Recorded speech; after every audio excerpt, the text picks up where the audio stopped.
lot of distributors, a lot of other producers, a lot of festival programmers, a lot of sales agents. I'll explain how this whole economy works. But of course, I've learned about what I'm about to say kind of on my own, going to the real world. Because when I studied at the film school myself, I studied to be an editor and a director. I was actually not so, it's not that I was not interested in producing, but there was no such department at my film school. So I honestly didn't know what a producer did. And at almost all film schools in the world, they don't really talk about the economy of film, because it's, film schools are art schools. So you're there to promote art and creativity, and not talk too much about the money side of it.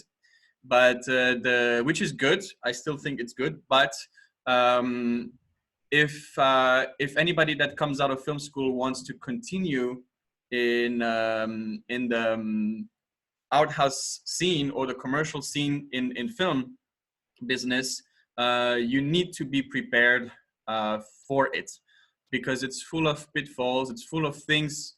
It's full of people that have almost no time to educate you. So you have to be very quick. You have to be very reactive. And that's why I'm going to try to tell you what I know, so that when you finish your short films and you want to distribute it, you come armed and prepared for it. So, oops. All right. So just a little bit about me, even though I talked about it already a bit. I graduated from Prague Film School, and after film school, as I said, I studied to be an editor, so I started to edit a few films, but I really missed being on set. I really missed being on set, but I knew I was not a director. I, for some reason at the time, could not find a connection with actors. I couldn't speak to actors. I couldn't get my ideas across. It will be much better now, but back then I was like, I'm just not going to be a director. But I really wanted to be back on set. So there was one way I found to do so. It was because I still had many ideas and I knew how I wanted films to be. I had definitely an artistic voice.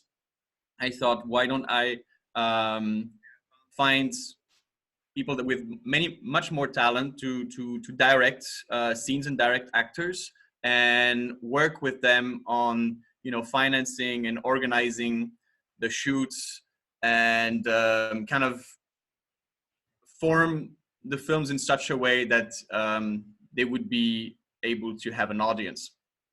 So this is how I kind of discovered the world of producing, and that's how I started to produce my first short films. We were and I started this company called The Lab with my associate called Martin Raymond. He's from Germany originally.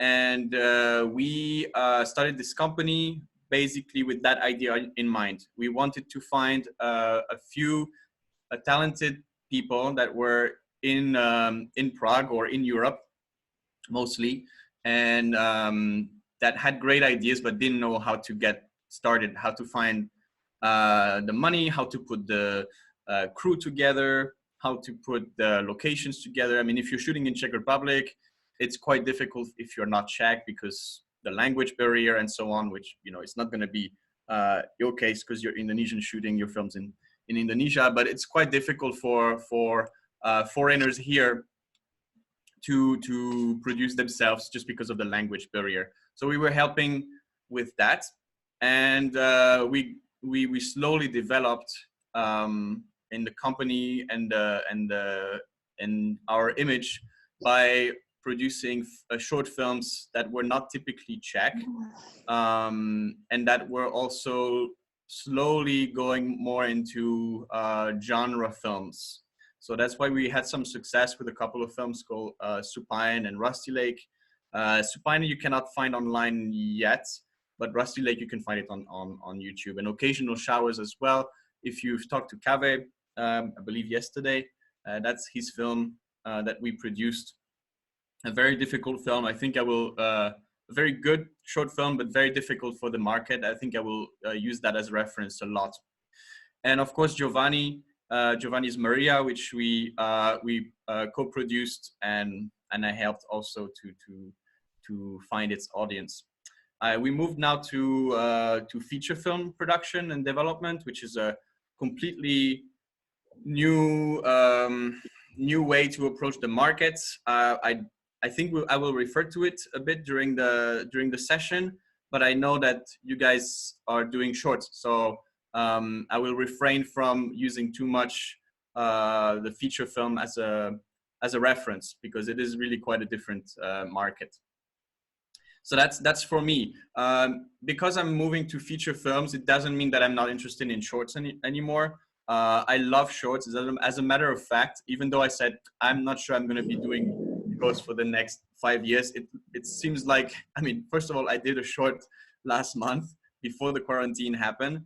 And second of all, we're going to try to do now a so-called anthology of shorts. If you guys know what it is, it's basically trying to take a few shorts, like 5 or 6, and basically find shorts that are connected thematically and package them into a feature-length project.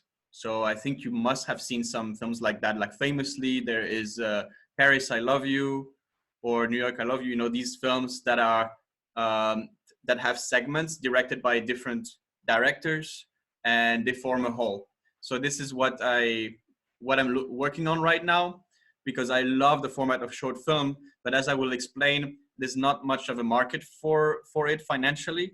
So that's one way to combine the two, to keep making short films and have the industry interested in financing them, let's say. So what we're going to cover today is how do you create a bridge between yourselves as film artists and audiences. It is the most difficult thing to grasp when you're in film school and right after film school, because in film school you're nurtured. Like, everybody wants to hear about your ideas. You think your ideas are great, and the whole world will want to see them. And I'm sure that Kaveh talked about this already quite a bit, but the reality is that it is very difficult then for your film, as great as it can be, to find its audience, because it's a big world, and there are a lot of films being made every year, and it's very difficult to make yourself heard, unless you have a famous actor in your film, unless you somehow luckily touched a very hot topic, or if you have some famous director attached and so on. So like 99.9% of us don't have this, but we still have great short films. So how do you make sure that the audience will know about that film? So that's what we'll talk about. I'll show you the classical model of distribution that's valid for shorts and for feature, with a few differences, and an understanding of how a short film festival works and what's the short film market business like. I'll give you a few strategies as well for distribution of short films, and also what material to prepare. That's very important, because very few people think about it. They think you need to shoot a film and edit it, and that's it. You need to prepare a little bit more than that to stand out. And finally, we can talk about the future of the film market. That's going to be more of an open conversation, because things are changing. Like, things have been changing in the past 10 years, but now they're going to change even faster because of the crisis that happened. And some final tips. And I'm sure that we'll get into a conversation from then. Feel free to ask me questions if there are things that are unclear during the presentation, because it will be easier to respond to it now if I'm going too fast. So how do you build a bridge between the filmmakers and the audience? So as I said, you have a film which everybody around you recognizes as great. And you can be from any country in the world. You can be from the US, you can be from the UK, you can be from Indonesia, from South Africa, Australia. It doesn't matter. You're basically, unless you already have a following, it's basically the people around you. It's people at your film school, it's your family, it's your friends, it's your contacts on Facebook, Instagrams, and so on. And it is quite difficult to break out of this circle and for a wider part of the industry to get to know about your film. So the audience, on the other hand, is there going to film festivals. They're craving to watch films, I think more than ever in the history of the world. Audiences now even more so because they're at home and they have to do stuff. So they want to watch films. They want to watch feature films. They want to watch TV series, and they want to watch short films and YouTube content. And like more than ever, everywhere in the world, everybody wants to watch video content. So how do you connect these two together? Filmmakers want their films to be seen by the audience, and they think some audience would be perfect for it. And the audience is on another side of the world, and they want to see, they dream of seeing a film like yours. How do you make that connection? And this is where the market comes in. So, you know, as this is something that took me a while to realize as well. I don't know what is your experience, guys, with the film industry? But at first I was like, oh no, don't talk to me about markets. I hate numbers and finances. I think, you know, art should be for free. I should be sponsored to do what I want, and then the audience will find it. It is really more complicated than that, and that's the reason why the market is still so strong, and why it's such a multi-million, billion-dollar industry. And there are very few ways around it. There are some, definitely, we will talk about it, but for most people, you will have to follow a certain path if you want your film to be seen. This is to show you, I hope you can see it, this is to show you the growth of short film over the past essentially 20 years. Even though it stops at 2018, you can imagine that it didn't go down. So basically in the early 2000s, there were about 1,000 short films that existed, or at least that were recorded because they were submitted to short film festival. That's how we can count how many short films are made. Probably there were more. There are a lot of people making amateur films that they don't send to festivals, but in terms of, say, professional or student films that are made in the world in the early 2000s, it was about 1,000 submitted to the big festivals. And now we're about 7,000. And I heard from Sundance this year, that they received 9,000. Maybe I'm off with the number, but it was something incredible. So it keeps growing, and you probably know why. It's because it's an industry that fascinates a lot of people, but it's also much easier now to make a film than ever before, and people are incredibly creative. I'm sure a lot of you make fantastic films and write fantastic stories, and there are a lot of people like you and like us in the world now that have this chance to make these films, but are eventually competing with each other, because yeah, of course there are more people that watch films as well, but and there are more festivals that get created every year. But in terms of the big festivals, there are still the same, 5 to 10 big festivals that everybody wants to apply to and get a chance to be selected. So this is the reality of it. How do you exist or how does your film exist in a world where 9,000 films are submitted to Sundance? Because out of these 9,000, there will be a fair amount that will be very good. So this is the classical model of distribution. First of all, it starts with the author of the film. So it's you, the writer, director of the film. You have an idea for a film that you want to develop. Now, as I said, most of the time when you're doing a short film, you will be producing yourself. I don't know what is the case with you guys, if you're working with producers. If you're in some film schools, definitely have a production department, so they have producers attached to short films. And if it's a professionally financed short film, I'm sure that you will have a producer, because there's again some price tag attached to that film. So somebody has to make sure that it's done in the proper way. But it could be done without, let's say, a standalone producer. I think a short film can totally be produced by its own writer, director. But if you're the producer as well, that means you will have to also arrange the financing and supervise the production. So there's maybe a myth that the producer is somebody that cares only about the money and the number of days and and cuts down on equipment and shots and everything.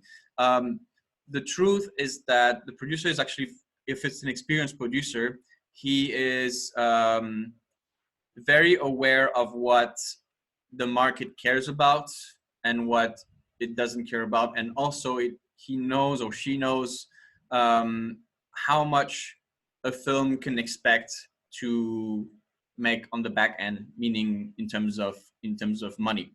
Even though you shouldn't be making a short film with the hope to get rich, because this never almost happens. There is still, if somebody invested in your film, you shouldn't be spending all of that money, twice that money, three times that money, and never get anything back. That's why a producer is responsible for reassuring the investor that the money is very well spent. If it's in the case of a film school, a producer that's a student producer in a film school, they need to make sure their responsibility towards the school is that the film will be well made and on time and with the proper specs, so that the film school can have a good film to represent them. But it's a very creative job as well, because a producer has seen a lot of films, has worked with a lot of different filmmakers.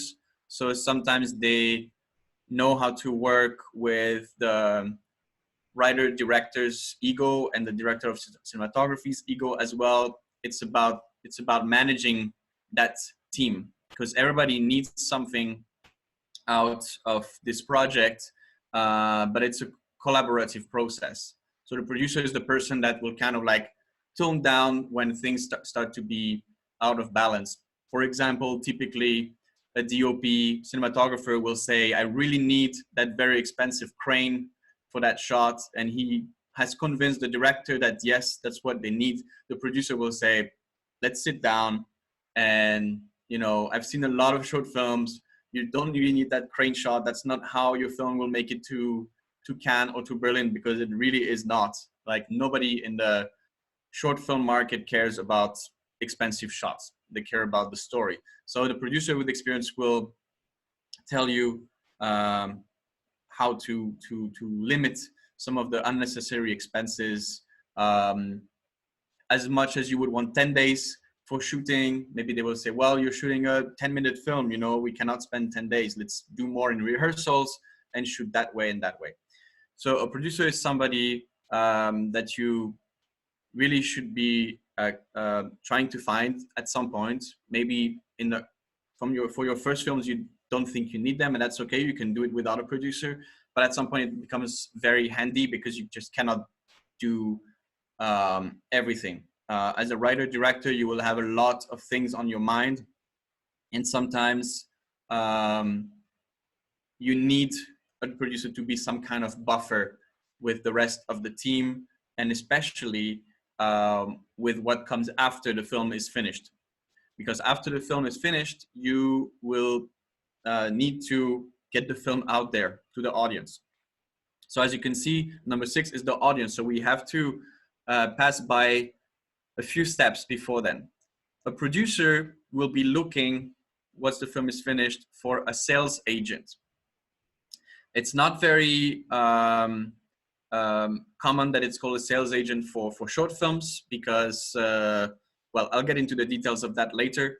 But usually sales agents and distributors are a different kind of profession. But for short films, they're usually merging. So a sales agent is also its own distributor. They're looking for the films for their catalog to propose to the festival and to film buyers worldwide. So a sales agent or a distributor is not on set. He or she is mostly in an office making phone calls and emails and going to film festivals to watch a lot of short films and meet a lot of people. Their goal is to, because if they've been in this business for a while, they have their network of festival programmers which they know, and of TV stations, for example, that buy short film, or online platforms that play short films. And these people, so festival programmers, TV, and online platform, like these people that they know that need short film content, they will contact the sales agents and the distributor. This is how these people think that they will get the best film. It's not really by looking out, you know, on YouTube or Vimeo or Facebook or Instagram, searching for what's new. They won't do that because there's, as I said, there's just too much. There's like 9,000, 10,000 films done every year. So they're gonna try to talk to sales agents or distributor, which have already filtered all of the short films to only collect the best.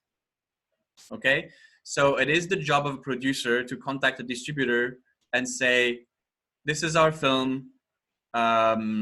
This is what the story is about. This is how it looks like. This is how long it is.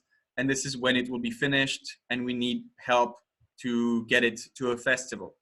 And a sales agent or distributor, if they're doing their job properly, if they're good, and they see that that film fits their catalog, or they know that somebody in a festival will be looking for those films, they will say, yes, we really want your film. Let's sign right now a contract so that we can start working together.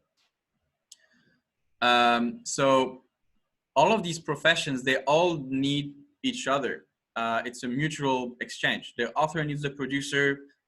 The producer, if he doesn't have a director, is useless as well. The producer needs a distributor. Otherwise, the films is in his or her hand, and they don't know. I mean, you can approach festivals directly. It's true. You can make shortcuts. A producer can contact a festival directly without going through a distributor. But you're basically, that shortcut might work, first of all, if you're lucky, if the festival programmer that you sent it to is not right now in the middle of another festival, that they're not even checking their emails.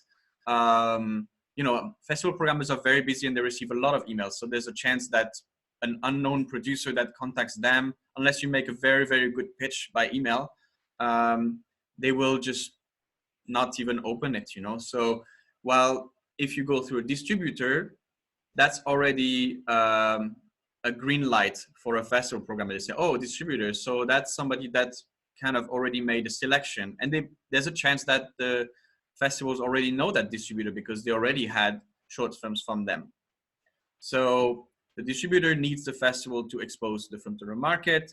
The festival needs the distributor to give them films. Now, the festivals themselves, they're looking for new films and new filmmakers to introduce to their audience. So that's the saddest part of this, is that the festivals will always say they're looking for new film, they're looking for fresh voices, and you know, they almost sound like you have to pity them because they don't receive enough enough short film. I mean, they receive like 9,000 films, but they just don't have a system to filter out themselves what is the best. They have to go through all these people in between, which sometimes, of course, a few films get left on the side. So that really is the sad thing. And I hope that when we talk about the future of the film market, I hope that this will change the situation which is happening right now. I hope that it will cut some of the noise in between, and that us as artists and producers, we can have a much more direct way to reach festival, distributors and also festival programmers.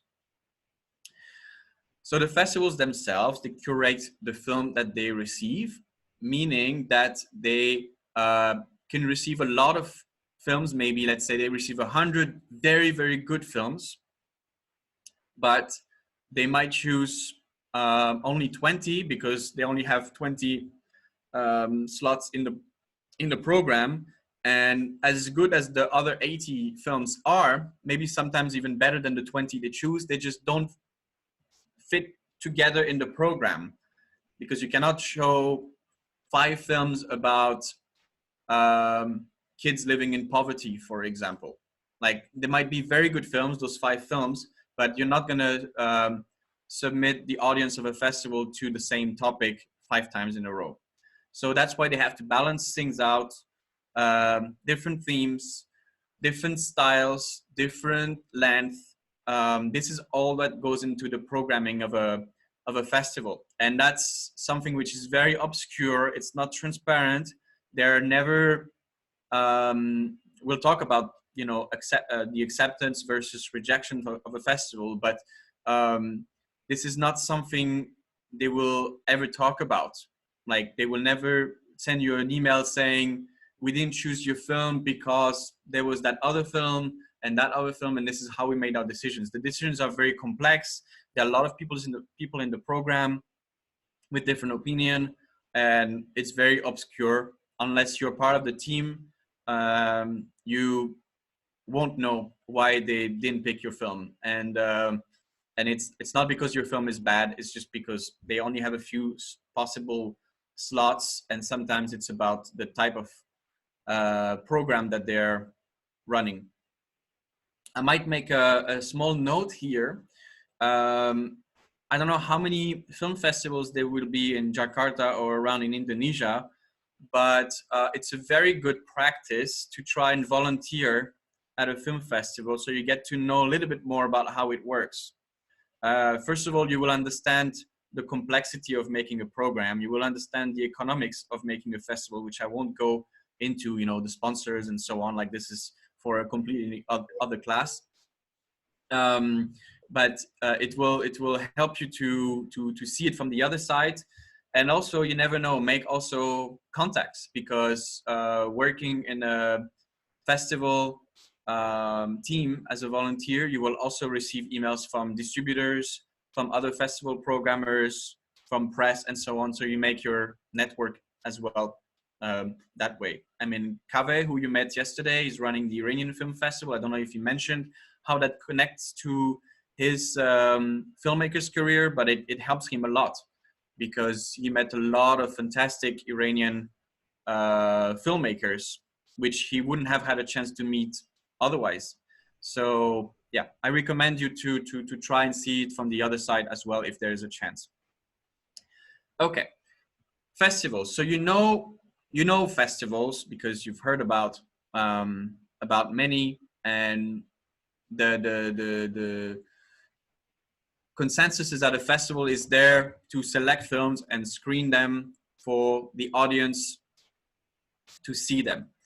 Okay, there is also another side to a film festival. It's not just audience and festival programmers. There's also a lot of industry professionals that attend these festivals.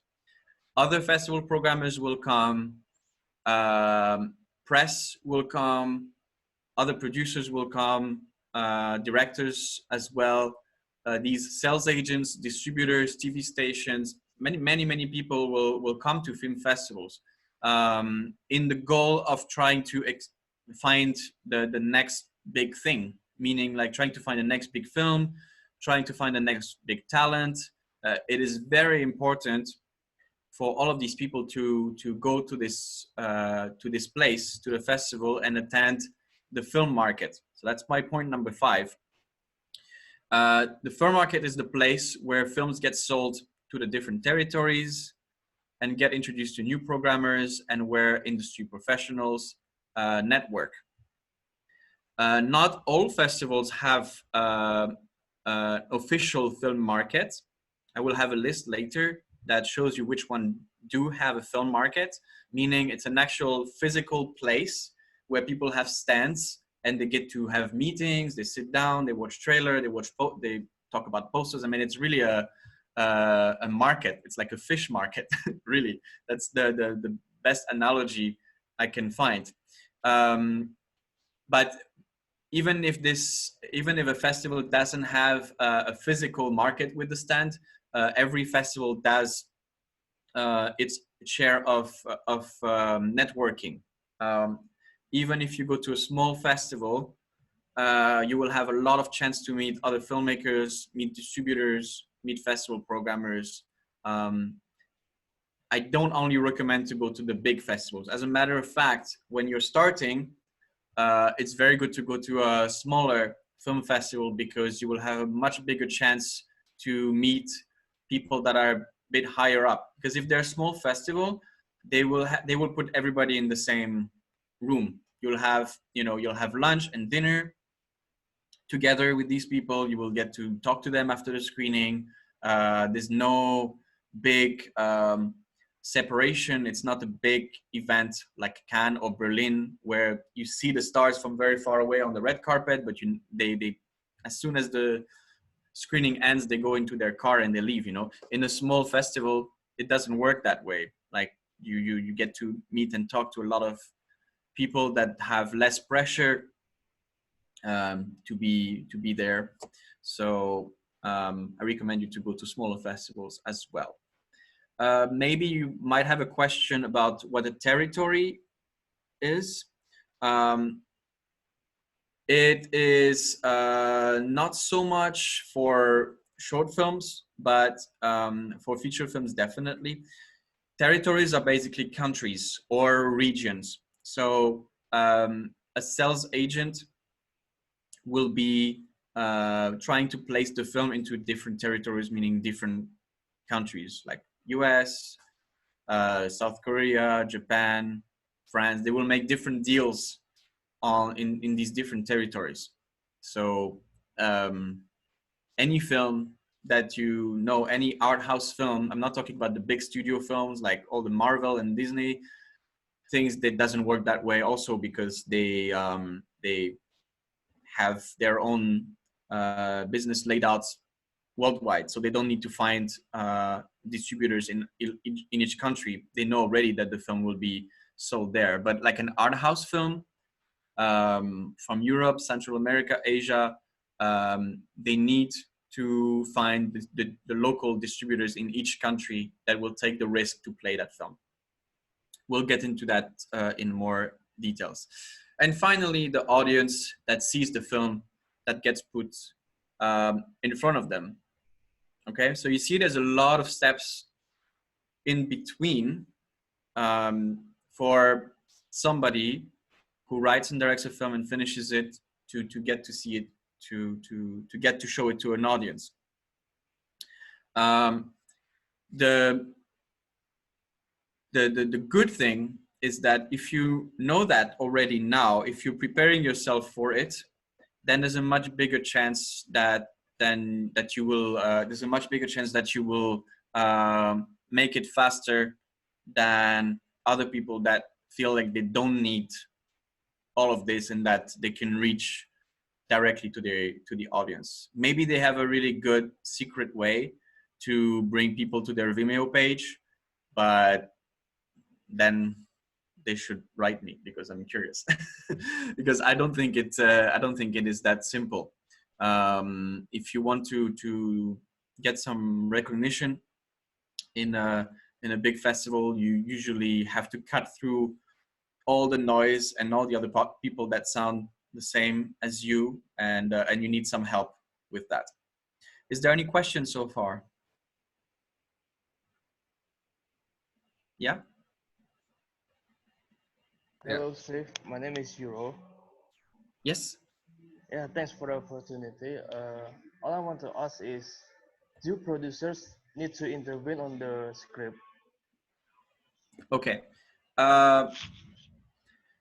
They don't need to intervene on the script, but depending on how early on they get onto the project, they will probably have their say, but it depends on the producer. I mean, for example, I like to give my opinion a lot, but I know some other producers in Czech Republic that care only about receiving the script, applying for some public funding, and that's it basically, because they just deal with too many projects at the same time. If, of course, if you work with a producer and they try to interfere too much in the script and you think that it doesn't, I mean, it becomes their script more than yours, then something is wrong. I mean, they should really respect you, and they should have discussions about your what you want to say, about what you want to say with this film. And there's actually a very good tip I can already give you now. I don't know if Giovanni already mentioned that to you or if Kaveh did, but there is something we call a director's statement. I don't know if you've done that, but basically you have your script, okay, which you can give to someone, and it could be very subtle. So sometimes the message is not directly clear from the script. You have your own idea of how you will execute the film, how you will shoot it, how you will edit it, what kind of music you will put to it, and and you want the audience to interpret it in their own way. But there's a risk with that, and I'm not saying do it differently, do it subtle, it's fine, but there's always a risk that somebody will see something different in the film. So if you have I don't know if you've all seen Maria, Giovanni's film? Yes. Yes, you have. Okay, so I'll take Giovanni's film as an example. I could read the script, and in some versions of the script, Giovanni, you had very descriptive pages about the murder of the father. Mm-hmm. Okay, so I could interpret it as, okay, is this a very gory film? Is this more about the murder? Are we making more of a horror thriller here than something about a little girl that comes to term with, the trauma of her childhood? So there are different ways you can interpret a script. And for example, I could have said to Giovanni, oh yeah, I could have maybe not even said it directly, said, let's do it. Let's put a lot of blood. Let's maybe increase the number of pages about the murder. Maybe let's show it clearly, let's spend 25% of the film on that murder, and let's do a film about that. And then, so I'm putting myself in the place of Giovanni now. Giovanni might say, okay, he's a producer. He knows maybe what he wants more than I know. So maybe I'll listen to him. But in the end, the film would not have been what it is now. So Giovanni had to send, and I asked this from all the directors that I work with, to write a director's statement, which is something that is personal. Only the producer will see it. Only the festival programmers will see it, the distributor sales agents, and some parts of it might end up in the press kit so that the press can use it. But you're going to try to explain yourself as an artist and explain your film, which is something very difficult for artists to do, because that's the point of doing art, no? That you want to express yourself with images and sound and characters and story points, and not having to spell it out for stupid people. But it's actually it's a very important way to all work towards the same goal, and to always go back to that page in case there is a conflict at some point during the script development or during the shoot. If during the shoot there is during the shooting there is a tension that is something you seem that you don't have an agreement on, to spend 5 minutes, say, let's come back to the director's statement again. Remember, we wanted to make a film about this character and it needed to be portrayed that way. That's what's important to me. And then the producer will say, oh, okay, yeah, we agreed to that. So let's focus on that. Maybe, yeah, I mean, everybody works in different ways, and sometimes you can kind of forget what you either agreed to, or you're putting too much of your own experience into the film as a producer. So it's good that you get also reminded of what the author wants. But just from the script, it's very difficult because everybody has different interpretation. Does that answer your question? Yeah. Yes. Thank you for the answer. Yeah. Yes, Kevin. Hello, thanks for the opportunity. Yes. I want to ask about how can we make a good director statement, because you just mentioned that a producer have to interpret with a director statement. Okay, thank you. So you're asking how to make a good director statement? Yes. Yeah. You're gonna make your director statements on your own. Like, the producer should definitely not interfere with the director's statement.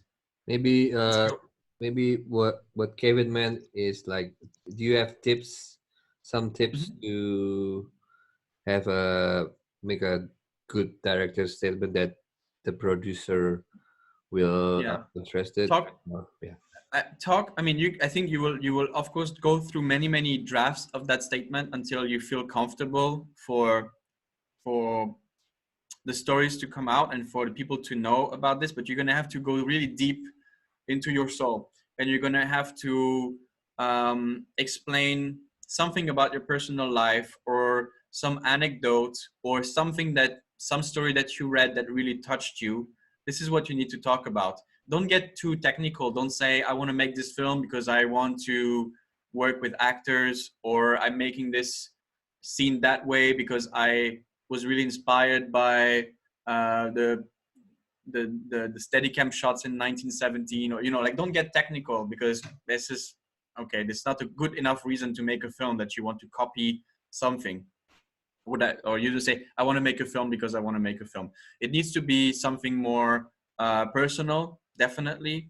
So I mean, Giovanni can maybe share at some point the director's statement for Maria. It's very personal. For Supine, which is a short film we also did that was very successful. It is the story of a taxidermist that thinks she can bring back. You know what a taxidermist is? It's like people who stuff animals, basically, and she thinks that she gives them a new life, and then she meets a human character who's about to die, and she thinks she will save him by, so it's a bit like horror-ish. But the director's statement explains that she came up with this idea because she was working with puppet animation, and at some point she was working so long with the puppet that she started to talk to them and making them feel she was thinking they were alive.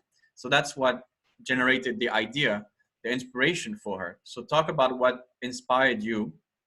And sometimes you have to go really back. You have to think, because like, you've been working on a project for a long time, so it starts to be difficult to remember what was the original inspiration. But I'm sure that there's a reason why you stuck to that story. You need to show the producer what's so special about you. Why it is you who has to make that film, and you have to explain why it's important that this film is made. Sometimes that's easy, sometimes that's less easy. But if you have a film that touches a social topic, for example, you can easily explain, this is very important for this story to be told because these characters don't have a voice, and so on, and you met them in real life, things like that. Yeah. Is it something is it something the same with what do we want to say, right, Steve? Yes. Personally, yes. like yes. What yes, it's what related to our personally experience, something like that. Yeah, it's the message of the film kind of laid out so that people understand, so that people understand a little bit more about you, the artist. Yeah. Yeah. Okay, so let's. I'm gonna go. I see that the time is going quickly, but I'm gonna try to Okay. go through it. So here's who is who and who does what. Directors, that's very clear. We talked about it. Producers, I think I talked about it now. The difference between the distributors and the sales agents, mostly in the feature film world, is that the sales agent is just representing a film. So they take your film, and it doesn't mean that it will go to a festival yet, but sales agents are very few, and they have excellent connections to the film festivals, so they will be able to talk to festival programmers and find the best strategy for the film, and then they will help also to find the different distributors in each territory. I don't know if you search, for example, if you watch any art house film, not often do you see the sales agent, the logo at the start of the film. You see it in the end credits. They will say international sales. And that's because they had usually sales agents from Germany or France or UK. Usually these three countries, they have a lot of sales agent. And it could be, for example, an Iranian film.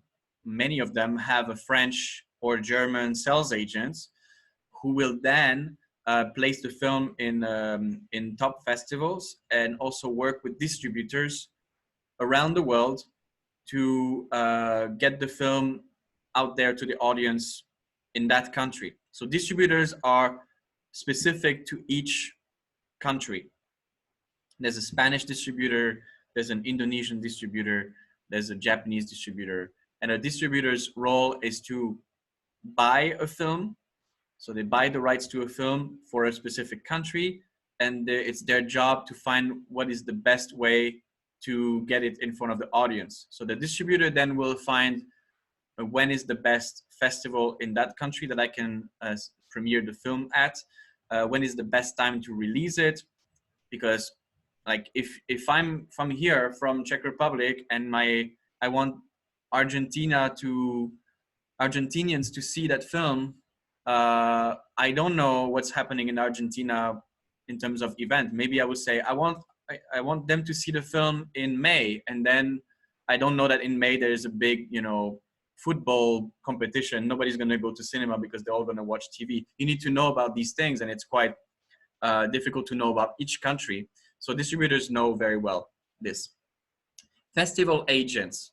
Festival agents are like sales agents, and they're mostly for the shorts, because they are basically they're connected with the festival programmers as well, and they will be sending basically every time they have a collection of shorts, they'll be sending that to the upcoming festival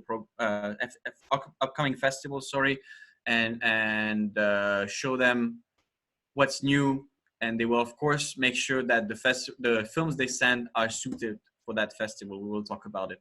The festival scouts are super secret agents. Like nobody knows exactly who they are, where they are, but they are festival scouts in sorry? Difficult people. Yeah, they are basically in each region. They will be basically Cannes Film Festival will have festival scouts all around the world. So they'll have a festival scout in Asia, maybe Southeast Asia, maybe one in Japan, one in Africa, one in Latin America. And these people are just, as I said, kind of secret agents. They're there throughout the year trying to see what's happening, what films are being made. And then as soon as they see something that could be interesting, they're going to be talking to the producers or the sales agents and trying to get that film in front of the eyes of the festival programmer. It doesn't mean that the film will be selected, but it's a shortcut again to the head of programming of the festival. Festival programmer is right under, that's simple to understand. The only thing I would like to explain is that for big and small festivals, really, it doesn't matter how big or small. There's not just like one small team or one person that really sees every film. There's so many submissions that you need to work with a team of volunteers. So it's the same for Cannes and Sundance and Berlin and even the smaller festivals. They have a team of volunteers that go through all the films that get submitted.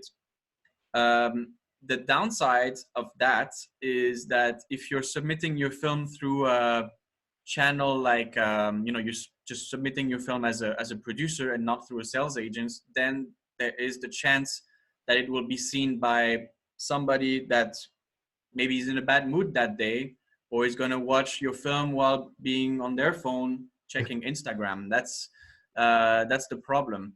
So that's why it's easier to get your film seen by the head of programming if you talk to sales agents, festival scouts.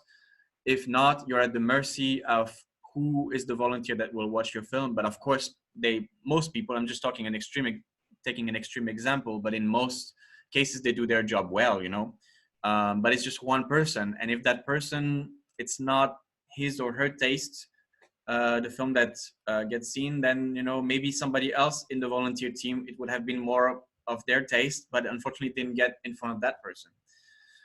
The buyers are the people who will buy content, mostly video on demand platforms, TV stations.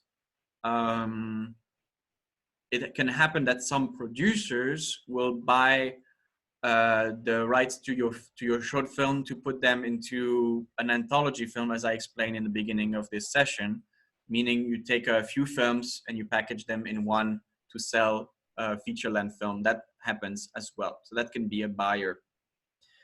And finally, the platforms, they will be, I'm talking about platforms like Film Freeway and Short Film Depot. I'll have a list later. These are the platforms that collect submissions and send them to the festivals. So here's a list of who is attending festivals. We talked about it. Filmmakers, for obvious reasons. Industry professionals are also on the lookout and always coming there to see what's new, meet all their contacts. Of course, people stay in touch over phone and email throughout the year, but coming to a festival, there's nothing better to network with completely new people and kind of make better deals, because it's better just to meet people face to face still. The audience is there for good reason, and press. Not enough people think about press, but they're very important for the festival. And that's why we're asking filmmakers or producers to prepare press kits for the film. We know, with a lot of material, visual material, with a trailer, with interviews with yourself, biographies of the cast and crew. This is important because the press needs to write about the films they see. A festival only exists if there is press, because the press brings the audience, the press brings the sponsor, etc. I don't want to get into the details, but it's very important to care about the press. If you go to a festival, you get selected, there's a very high chance that they will organize some interview for you. So you have to be prepared. If you go to a festival, it's very difficult to remain a shy person and I'm a very shy person, but I've learned not to be, because going to these festivals, you're in front of a lot of people that need an answer right away from you. So you cannot think how you will write the answer. Like, you will be having a microphone in front of your face and you have to come up with answers. Okay. Now, strategies for festivals. The first tip is to research festivals. There are hundreds of festivals around the world, hundreds, and there are more and more festivals created every year. You need to make a separation between the festivals that are specialize in feature films, and they also have a short film section, to the festivals that are short films only. The festivals that do feature film and they have a short film section, they will take very, very few shorts, usually 20 per section, maybe 15 to 20 shorts per section. So it's a much more difficult place to exist. It's more statistically, it's more difficult to get selected, but also if you go there, so meaning Cannes, Berlin, all of these big festivals, if you go there because your short film is selected, I mean, it's great. Obviously, you're going to get great exposure, but it's not going to be the, let's say, the path to success either, because a lot of people are going to these festivals to see feature films, and very few people are interested in the shorts as much as they are with the feature film. So even if your short film is in Cannes, it doesn't mean that you'll meet a lot of feature film producers to produce your feature film. You'll meet a lot of people interested in short films. That's something to know about. Festivals that are dedicated to short films are much better because they have separate programs for specific types of film: experimental film, drama, thriller, romance, films directed by women, LGBT films. Basically short film festivals have different sections, so you can fit much more into a section. Not only that, but also people that go to short film festivals are really appreciative of the format, and they're interested in short films, and they're interested in seeing more from you, and you'll be able to talk to them about how you made the short and maybe your next idea for a short.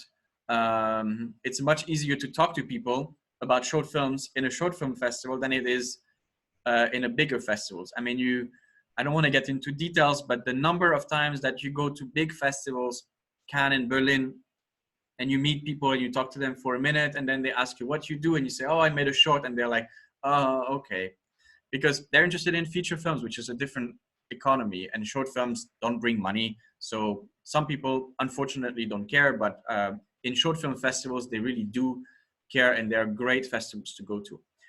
Genre specific festivals, again, there are smaller festivals that are dedicated to one specific genre. So if you've made an experimental film, if you've made a film about kids, if you've made a film about a social topic, if you've made a film about women, if you've made a film about if you've made a film in a particular region of the world, there's a much bigger chance that your film will be appreciated there. So don't try to aim for the big film festivals if you think your film is very special and catered to a special audience. Online versus physical festivals, there will be a lot of festivals on Film Freeway, for example, you would see, that do not actually have a physical screening. They exist just online. That means they will have a team that watches them, and then they're giving some awards. Of course, they're cheaper to apply to, and there's a good way sometimes on the side to get some quick approval or opinion on your film. It was the case with Maria. There were a few festivals like this that really recognized some of the work that was put into some of the departments, and that helped us with getting the film more recognized by bigger festivals later on. The years of existence, make sure that it's a difficult one, but a festival that has existed for a several number of years, there's a bigger chance that people will go there than a festival that it's in its first year. So don't try to send your film if it's cost $60 and it's the first year they're running it. It's probably a scam. So they should not charge that much money for the first year of the festival. If there are any awards, check them because there can be some financial reward if you're selected, or if you win some award. You could get a trophy, but you can get also some cash, which is of course good to kind of make the money back a little bit to the project you shot. check the festival conditions as well. They're all listed on the festival website. Make sure that there's nothing fishy. That usually is the producer who should do their job, or the distributor. Like, I don't want to ask the director to do that. You have many more important things to do. But if you're on your own, check the festival conditions, that they don't have something strange. Like, if you submit your film, they can put it online and they own the film, and, you know, check kind of what they say, because a few festivals are a bit fishy as well. One of the festival conditions, which will be very important, is what's on the right, the timeline for the screening. There is a very classical way of a film to travel to festival. First of all, the big festivals, so Cannes, Berlin, and some other short film festival, I'll have a list later, they're looking for there's a typo there, it's a world premiere. That means the film would never have been shown anywhere else in the world. So this is the first place it ever gets screened in front of an audience. Big festivals want that world premiere because they want to be the ones that can say later, this filmmaker was discovered here. We were the ones that found him or her. So the world premiere is important. That's why start with the big festivals first before you go to the smaller one. Because once it has screened somewhere, then you cannot apply probably to the big ones anymore. International premiere, that is the, it sounds a bit like world premiere, but the difference is that if your film was made in Indonesia and you premiered it at a festival in Jakarta, then it premiered locally, but you still have the international premiere rights. That means you can probably still premiere in Tribeca, for example, or Toronto, because for them, they want international premiere. That means it could have screened in its local country, local country of production, but nowhere else. Continental premiere, that means Asian premiere, European premiere, and the national premiere is in the country, and regional premiere, if there's a big country, let's say the US, for example, they have California premiere and East Coast premiere, things like that. Texas. Sorry, Texas, yeah. Strategies for the festival as well. Plan a budget for the festival. That's something that not many people think about, because they put all of their money into the production, and they already sometimes don't put enough money in the post-production, but definitely very, very little budget remains for the festival. There are submission fees for festivals, which could be, sometimes it can amount to a few €100. You need to prepare the material, the DCP, the poster, the subtitles. That has sometimes a cost if you don't know how to do this yourself. And also the travel expenses. So let me stop here a little bit, because we're talking about money. So maybe there's a few questions that come up. You might be wondering, why do I have to submit the submission fees if I have a distributor or a sales agent? Don't they take care of that, or the producer? So if you have a producer, definitely they should take care of that. If you have a distributor or a sales agent, they, depending on the deal, they can take care of that. But if they take care of that, that means they're owning the film, and every price that you get, every sales that you make, they will have a bigger percentage. You can otherwise work with a distributor where they will pay certain fees, and then you will pay some of the extra fees in case it's bigger festivals, and in which case there's more return to you if there's a price that is won, or if there's some deal that is made. Yeah, so you have to see with the distributor what kind of deal you want to make. Generally, in terms of commissions, it's 20% commission on the side of the distributor, of the sales agents. That means you have 80% left. But for short films, it's usually 50-50, because there's very little money in short films, and the distributors, they do have to make it 50-50. Otherwise they would never be able to survive, because it costs them a lot of money to send film to festivals and to prepare all the material and travel there. And the money that buyers pay to buy films is not the same as feature films.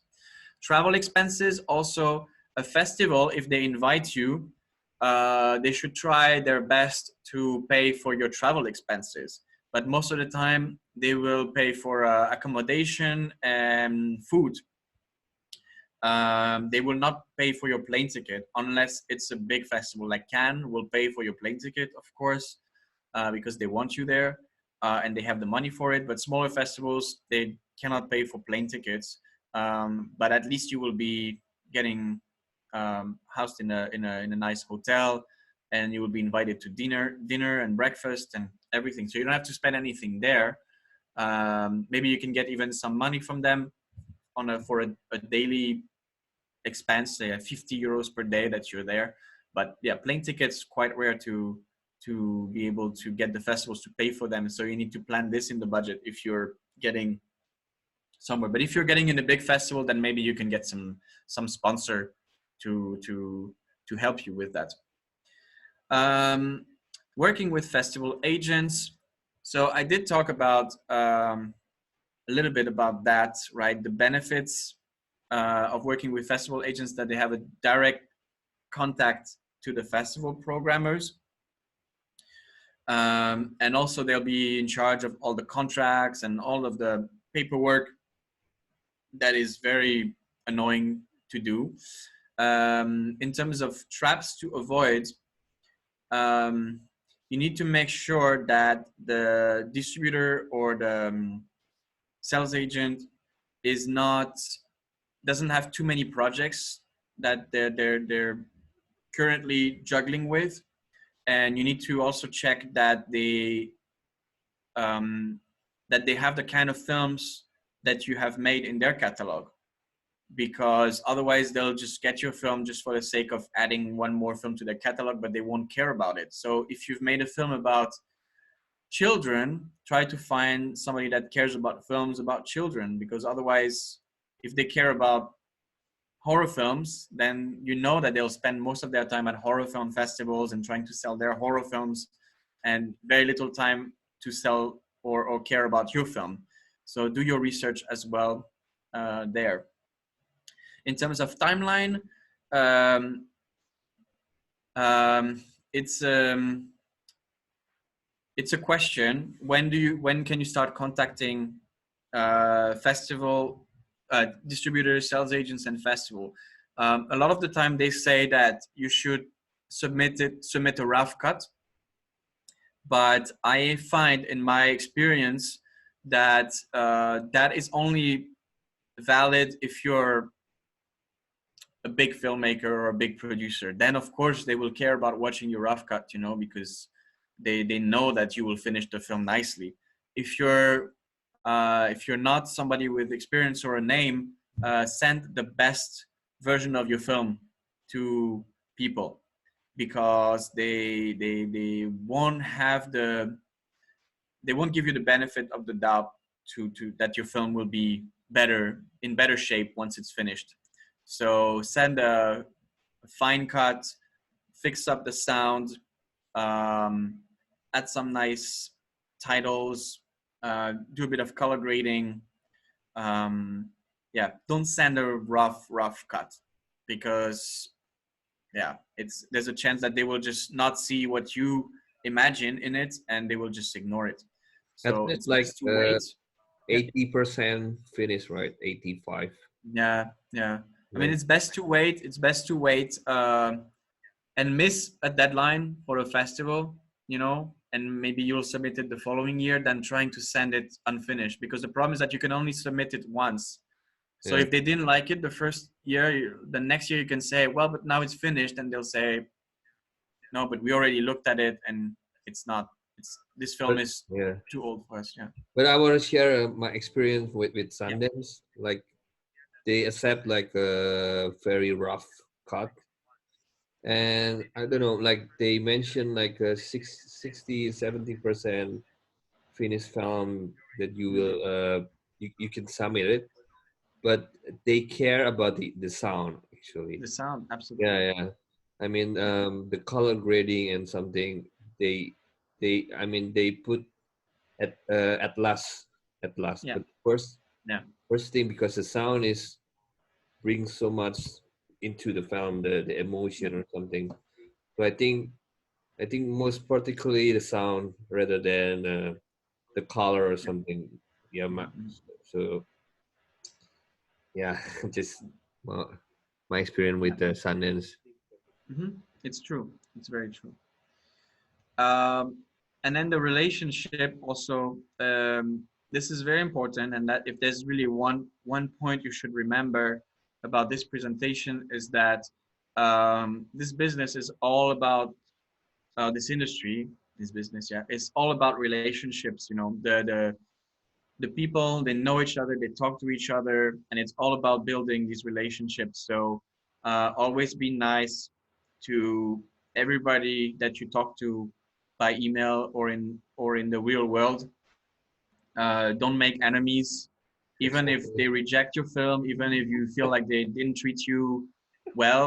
I mean, you don't have to be Yeah. extra nice, but don't think of payback, because I Yeah. think payback will come in some form of karma, because you have a good film and they just don't care. But if you're thinking to hit back at them, then it's like then you will be known as this person that did that. It's just not good. It's blacklist, I think. Yeah. Um, Dealing with the selection and rejection. So actually, it's a good transition there. Um, you will be receiving basically, first of all, when you send your film to a festival, and I will show you the platforms that you can use for it. There's always a link to the website of the festival and with a contact page. It should be possible for every festival, even the big ones, to find the contact to the programmers. Okay, so it's good to follow up with an email to the programmer of the festival to say, hey, I submitted this film. I hope that, and you can write a small paragraph about why you think this is important for this film to be selected there, how you think it will fit their lineup, some kind of cover letter. It's good because not many people do it, and it feels like you care actually about that festival, and you just don't apply to 50 festivals, even though you might do that still, but it looks like you will be you care about that particular festival and the film to be there. So try to find the contact and write to the festival programmers in advance, before the festival happens, of course, just to follow up on your submission. If you get selected, you can try to negotiate your place in the program. Sometimes you could try, just be nice and ask if it will be possible. If it's not possible, then it's not possible, but try and see if your film could be in a nice place in the program. For example, um, if they have competition and out of competition, and they put you in the out of competition, maybe you can ask, like, I really waited for that festival, this is going to be the world premiere, it really needs to be in competition. They will understand. If it's your first festival, they should kind of be nice to you. Some festivals will pay a screening fee, meaning they will give you maybe 300 euros for a short film to be screened at their festival. If they're not giving screening fees, you can try to ask if they're paying anything, maybe even like just reimbursing the submission fee. That would be nice. If you paid $50 and you can get that back, it's great. But If sorry to, but yeah, in here there is a like a ministry of a public yes. ministry, like a creative public ministry that supported the filmmakers who got selected. Nice. Yeah, Yeah, we have the same here, but that's yeah, good. yeah, Yeah. Mm-hmm. yeah. Yeah. And they will like backcraft guys. I mean, they will support the filmmakers to go to. Okay. Okay. to the festival?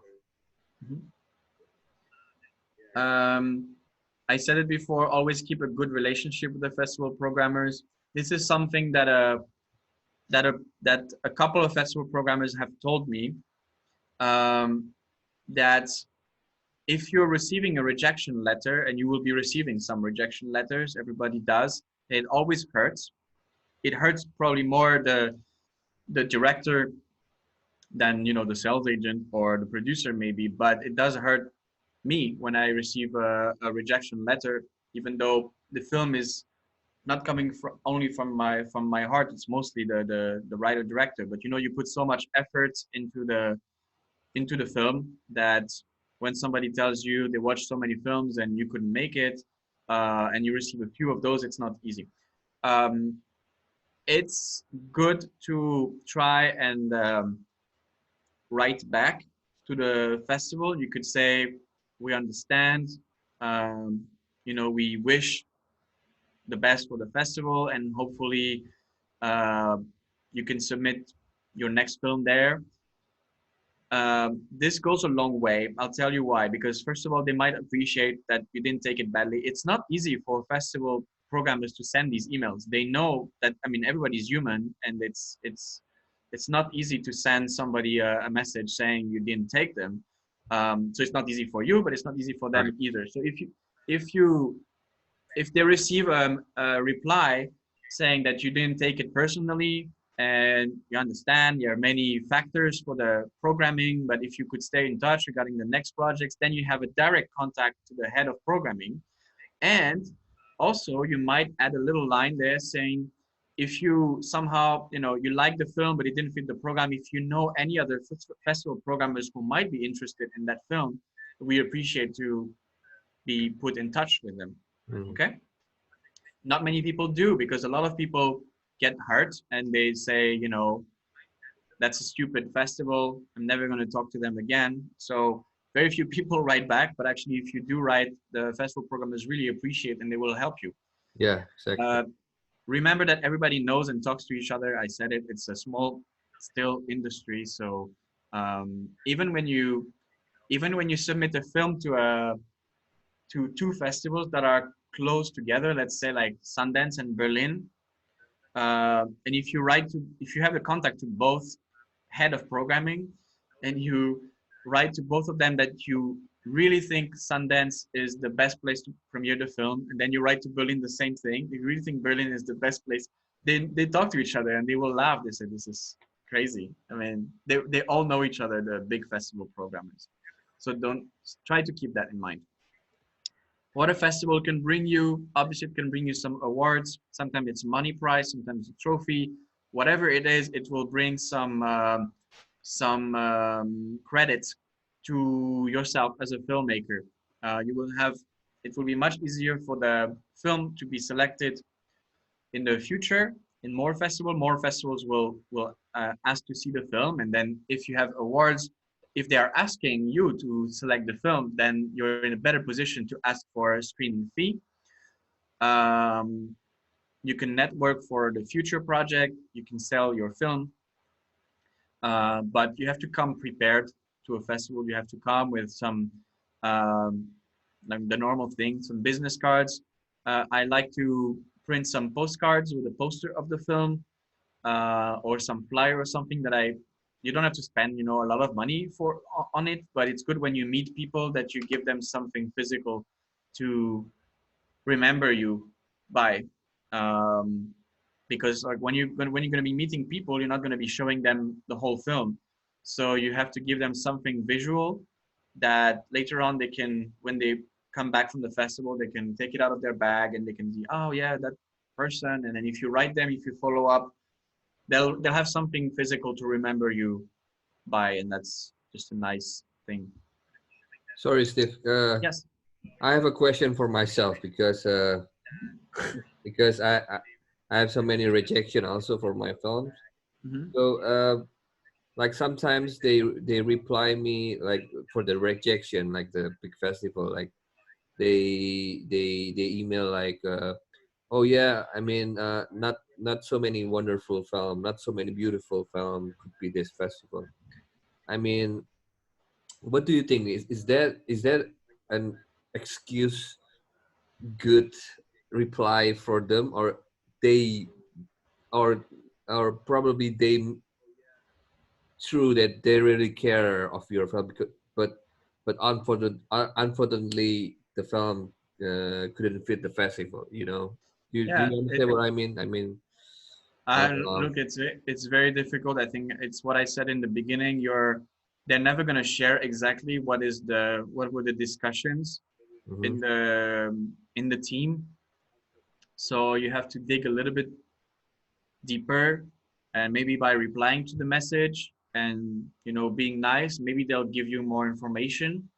But the truth is that they don't write a personal message to you. It is Yeah, the yeah, same template that they send to everybody. So yeah, it's difficult to know exactly what is their true feeling. You need to try to reply and see, if you did indeed think the film has some quality but fit in some other festivals, like, we would appreciate to know about it. And if they receive that, they check it again, and they will should help you, if the film was good. mm, But that I cannot say whether that comes from their heart or not, because I yeah. I think it's very difficult how it works. The problem is that, as I said, there's only probably one person that watched the film out of maybe a team of 10 volunteers. So Yeah, maybe it's pure bad luck that not the right person watched it. That's yeah, why it's good. That's why I gave you the tip. I think it was here, to communicate with the festival as soon as you submit the film, to try and write to the festival programmer, the head of the programming team, saying, "Hey, I sent this film," because then not only the volunteers will know about the film, but also them. They should check it out. It will be in front of their eyes. But for that, you have to send the poster, the trailer, something that they can look at quickly. Don't send them just a link to the film, because they're so busy, they're not gonna watch the entire film. how could we find the right person of the, I mean, do you mention the festival, the head of the festival programmer? How did you find it, Steve? I mean, It's on their website, really. If you if oh, if that, you if you go to even the big festivals, they have it. They have it. Even Berlin, even Cannes. You go to their website. You go to contact page, okay, and they will have that direct email. If it's not there, it's very easy to find online somehow. There is uh, an application called Sinando. It's a website. Unfortunately, it's not free, but it's an industry net. It's like the industry's Facebook in a way, and you have all of the contacts from sales agents, festivals, and so on, and all the contacts, phone numbers, and emails are there. But usually, really, you can find it online. If not on the website, then Google the name of the person and contact, and it will be on some other web page. can you type the Facebook name in the chat so that we could, Can I do what? Oh, the link. yeah, the link with the Facebook, Yes. the one that you mentioned. Yes. Yes. Uh-huh. Okay, thank you, because this is yeah, this is so important. Thank Yeah. you, Steve. Okay. Very quickly again, how to increase your chances. Watch a lot of short films.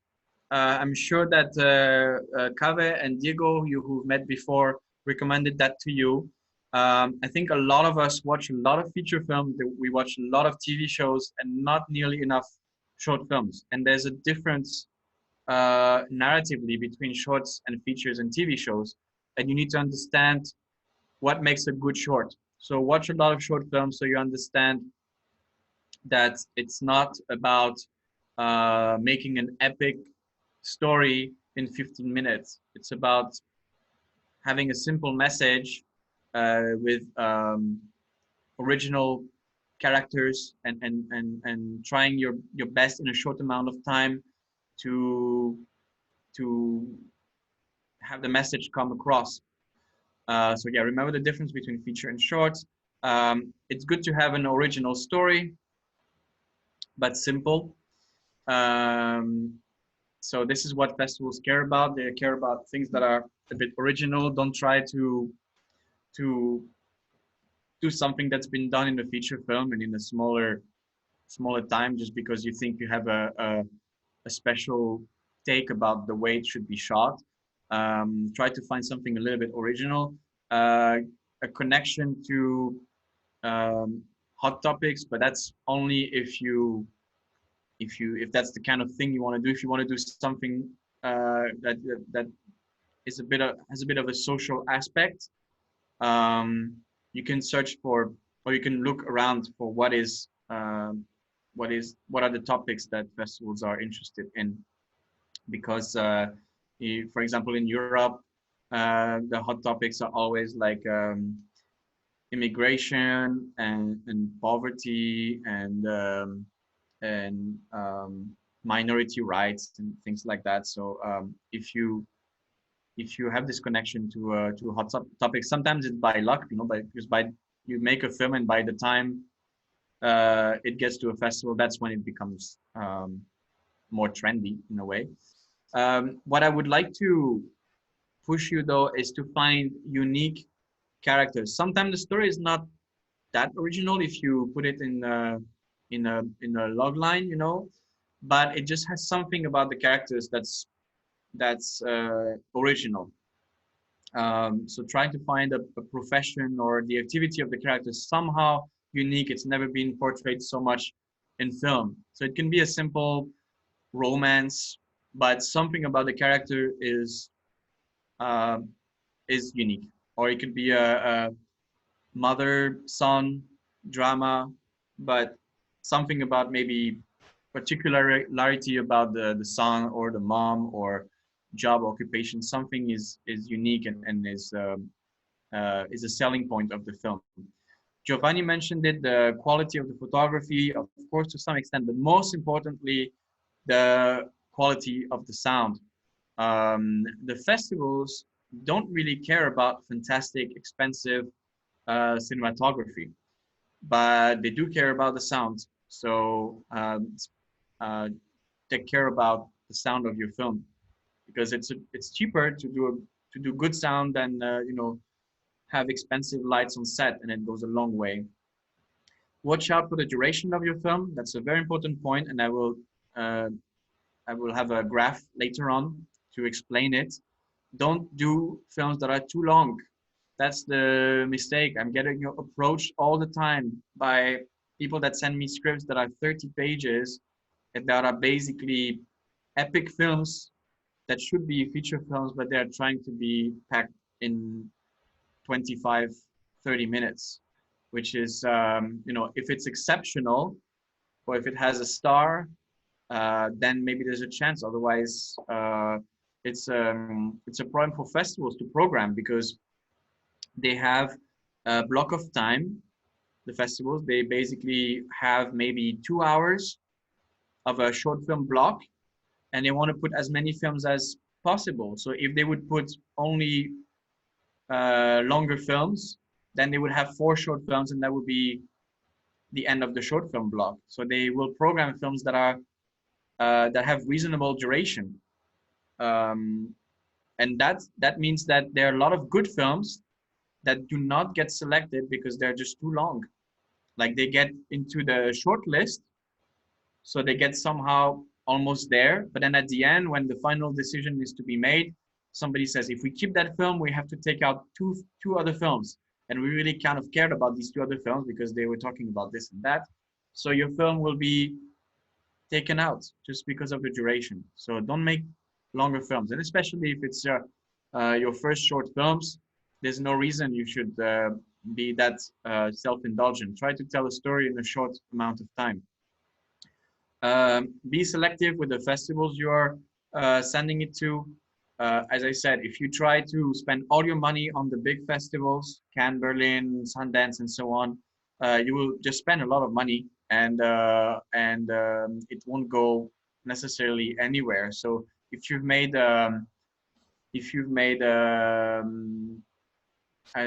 again, like if you made a film, LGBT film, maybe don't send it to, I don't know what to think now, because LGBT goes everywhere. But there are festivals that you can search a little bit what they program, and see if your film kind of fits there. For example, in Berlinale, they go a lot for the social topics. So if you're doing just family drama, or romance or horror film, it's not enough for them. They need something that talks about some the struggle of minorities, for example, or they talk about some part of the world that's not shown very much. So you need to do your research again about the festivals. Get opinions on your work, to see also, you know, what's the level of your film, if it should go into high-end festivals, or if you can start lower. There's nothing wrong with having a film that's a simple film and that will go to smaller festivals, because as I said, you can win awards in smaller festivals, you can get there, you can network. So it's not a waste of time at all. Work with a distributor if you can, because they will help you to exactly figure this out. They will watch your film and they have so much experience with all the festivals around the world that they will be able to say, this is a good strategy, let's go for that first, and they will lay it out much better than you would be able to yourself. Have some good marketing material ready. Have a poster, a trailer, a director's statement, some stills, biography, all of that stuff. It's very important. I will tell you why.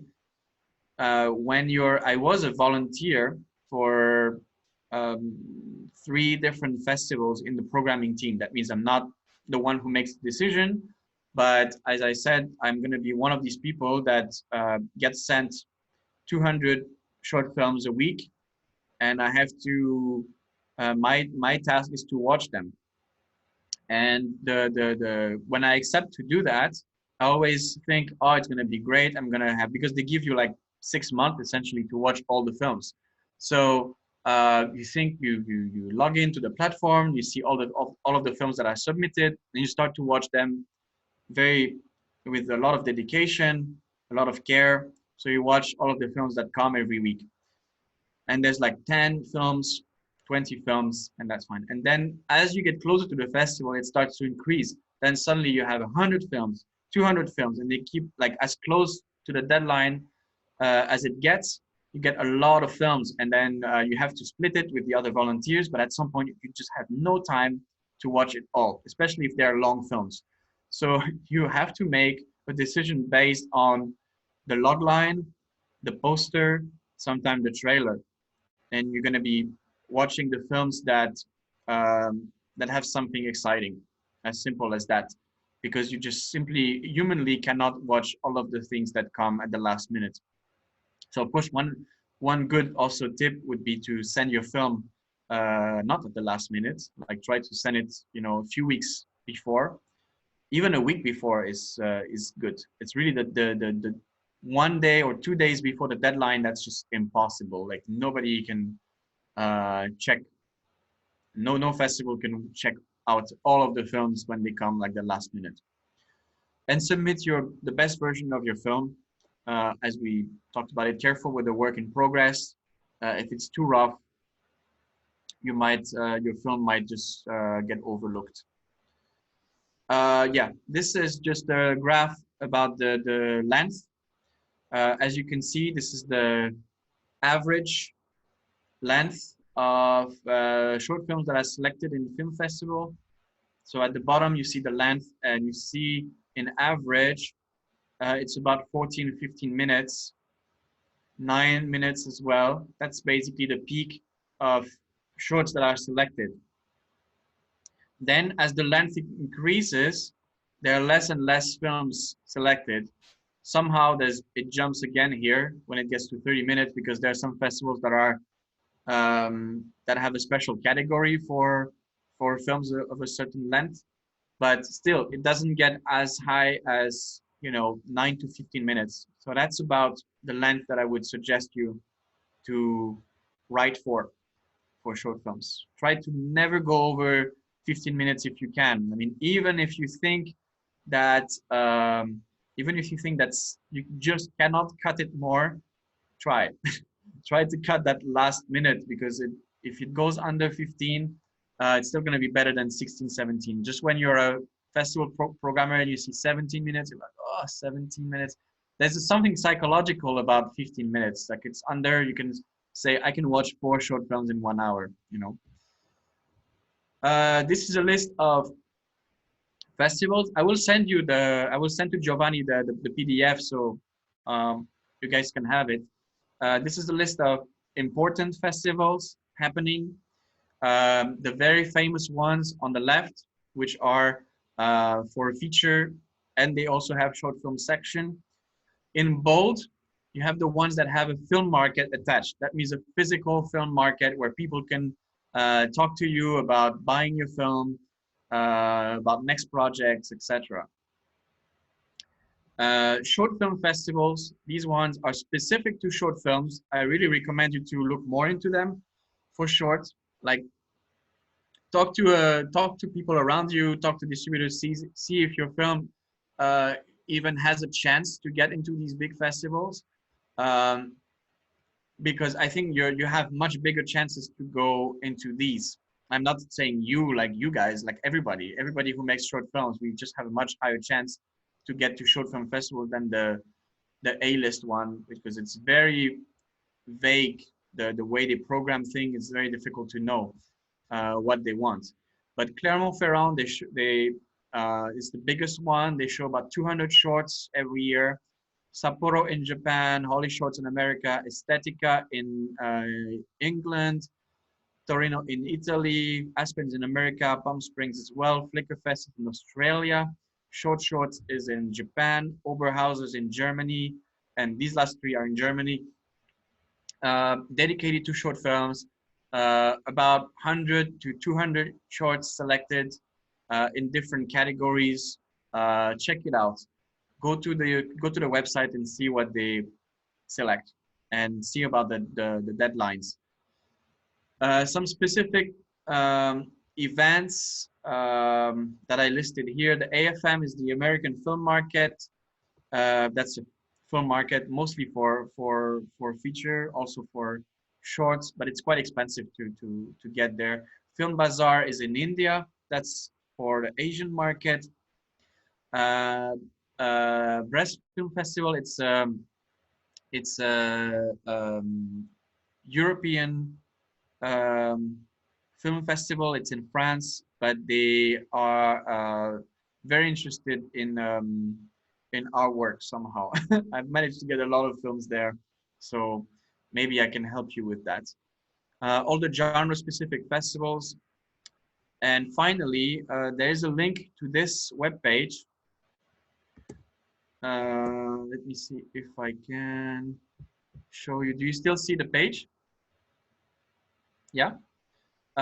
This is a calendar of all the short films that are taking place in 2020, and they will update it every year.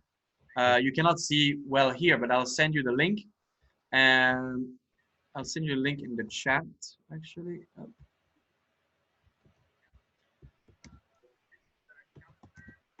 It's very good because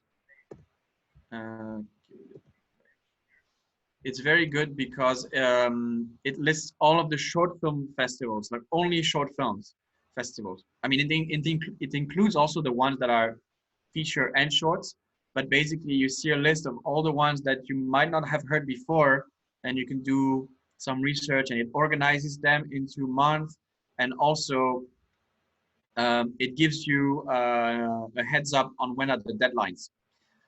Obviously, it's a strange year. A lot of festivals are being canceled, so This year is just very difficult to follow what's going on in the festival world. But when things resume, you can follow that link. It's very helpful. Okay. All right. I don't know how much time. I prefer to get some questions from you. This is more expanding on the work of a sales agent. Maybe I can talk about it if we have time after the questions.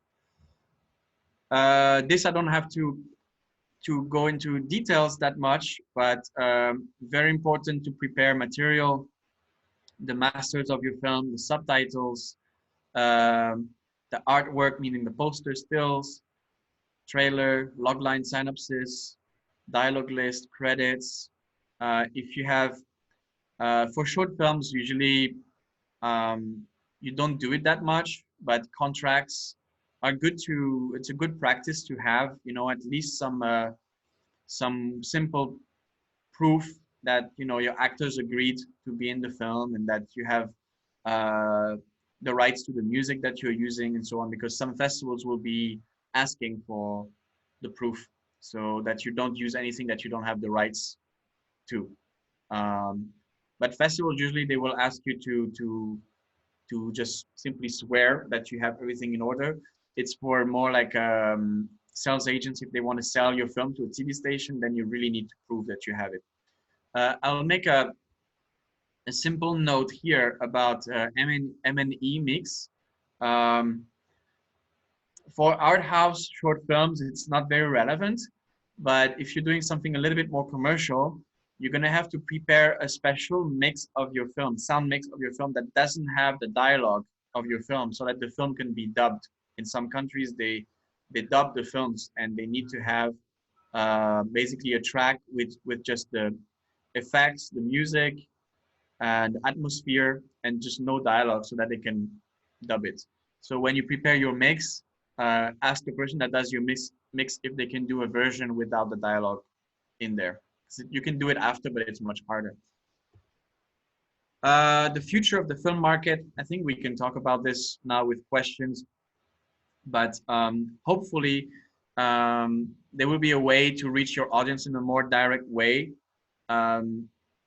Meaning like if some people do that, for example, they do like Kickstarter campaigns, or they do basically like they raise some funds directly, so they already have some audience that's looking forward to see the film. If you're really good at social media, then you have maybe a way to engage with an audience throughout the production of your film, so that they will be able to promote your film afterwards, and you can get a bigger audience to watch it and festivals to be interested in them. Another thing which I want to mention is try to find a niche market. Don't try to think that your film is for everybody in every country age 12 to 80 years old, because you need to find your niche. You need to find a category of people you really want to talk to, and try to aim for this audience. And then if the film is successful there, then it will naturally grow bigger and reach a wider audience. But for example, if you've made a film about a certain topic, it's easy to find a blog or anybody that promotes that specific theme, and tell them, look, I have this film that's about that specific topic you always talk about, and they will be sharing it to their audience. And that's a way that you know, the audience that really cares about these kind of topics get to see it. So this is what my recommendation, to try and find your niche. It's not easy. I'm not saying that that you can find it right away. Sometimes you don't think about it, and then after the film is done and you see who reacts to the film, you understand it more. But once you start seeing some trends that maybe the film is getting more traction in some specific circle of people, play with that. Try to hit it hard because that means that's the audience that really wants to support it. Any question? Thank you so much, Steve. We have like 15 minutes left. Yeah. So yeah, guys, you have any question, guys? I have a question. Yes. Yes. Hello, Steve. Hello. My name is Yogo, and I want to ask a question that you mentioned earlier about how to pitch when you submit your film into festival.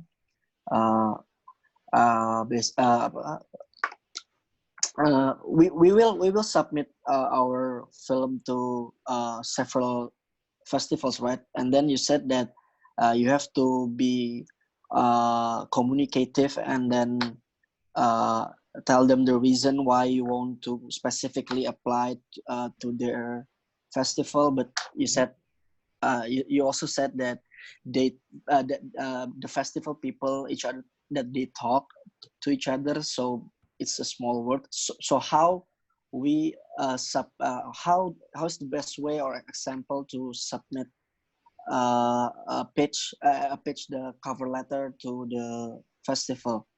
I mean, like how you said how to tell them that you want to be on their festival, but you also apply and to other festival. Yes. Well, that's why you have to have a strategy for the timeline of the festival. That means that you will see, if you follow this link that I sent in the chat, there's this calendar of festivals. So you will see which festivals kind of conflict with time, and there are not so many. I mean, the big ones especially, they are kind of separated by 2 months at least. So so you have a way, you have some kind of natural order in which you will contact the festivals. So for example, the year starts always with Sundance, or actually Rotterdam. So you can write to the Rotterdam or the Sundance people saying you're really interested in the film playing there. And I think, well, in the case of Rotterdam and Sundance, they are very different festivals in different parts of the world, and they're playing different kind of films. So I don't think that you will be applying to both. You should check out your film if it works more for Rotterdam or for Sundance. But it's a thin line. You have to, you cannot lie or exaggerate, but you can say that really you can try to find the one of the selling point of the festivals and one of the selling points of your film, and see where there's some convergence, where there's some points that connect, and see if you can make a case for your film to be in that festival. But of course, don't say that that you will play, you want to play in this festival and only this festival, and you're not applying anywhere else. Like, I think everybody knows that you will be applying elsewhere. But then okay, let's say that you're saying to Rotterdam you really want to be in their festival. That's the first one that takes place in January. You really want to be in the festival because blah blah blah. Then you want to write to Sundance. You can write to Sundance saying we really think the film would be a good fit for Sundance. You could say we applied to Rotterdam. We haven't heard from them yet, but we think, you know, one of these festivals it will be good for the film. Maybe you can be quite frank and say that you already applied to these other festivals, but for some reason you could say that Rotterdam didn't reply yet, and you think you could have also a chance in Sundance. But it is difficult, as you say. Yeah, I mean, as I said, also the festival programmers, they talk, so don't be naive, but you can be quite direct. You can tell them which festivals you apply to as well. That's actually important for them. Some festivals, they will even ask on the submission form which festivals you already applied to, so they can kind of connect with these festivals and and see that they don't steal each other's film. But I don't have a secret recipe of how to write these emails. No. Okay. Thank you. But you have to be you can be less worried if it's a smaller, more niche festival. Like if it's a festival that promotes human rights, for example, then it's like you can be specific. Say like you really want to show it at that festival because it's clearly a film that connects to that audience, and you could have written to Sundance before. I mean, they won't take it badly. So you have to find always the one point that they can say, oh yeah, okay, that film, it really indeed could be a good fit for my festival, and they won't be looking at the reason why you applied elsewhere. Okay. Thank you, Steph. Okay, so I will give like one Mau nanya Kak. again. Okay. Hello, Mr. Steve.